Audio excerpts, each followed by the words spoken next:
there's definitely changes in terms of how kids learn. Over that time, it used to be that you could give a kid an assignment, maybe they would do it, or they would do it, they would read it, answer the questions, things like that. I've noticed in my more recent years that we almost had to return back to explicit instruction. I guess if I reflect upon my career, and I think maybe back upon my first 4 years at my alma mater, Western Reserve High School, I think my primary teaching strategy was a good old overhead notes, right? Mm-hmm. I mean, I think that's kind of how a lot of teachers start out. But I think even then I had a sense of, I've got to find ways to make this more relevant to the kids. I've got to find ways to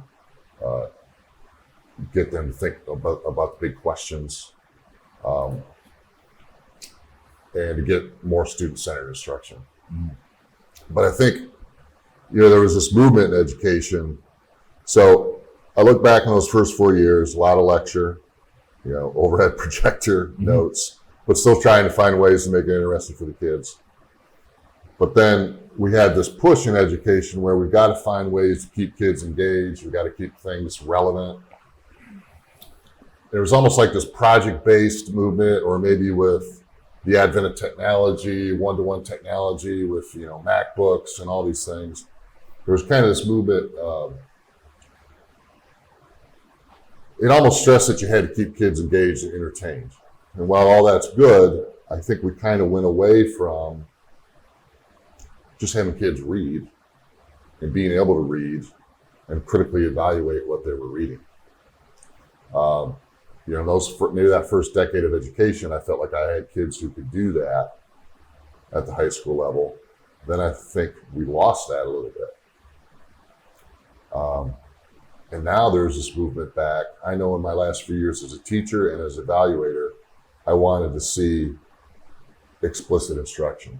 I wanted to see teachers, in many cases, even at the high school level, teaching kids how to read a piece of information. What I mean by that is, hopefully the student could read. Sometimes in high school you have kids who struggle with reading. But how do you read and discern the information that you are reading? How do you understand it? How do you analyze it? How do you critique it? How do you read in such a way as to find an answer to a question that you have? So there was a movement, and I think this is good, where we're kind of getting away. I don't want to say we're getting away from the technology, because kids still need to learn the technology, but now we're getting back to more literacy-based, explicit instruction. And I kind of see that as my personal journey as a teacher. Because I think kids these days still want to learn, but they're spending a lot of time, with a lot of distractions.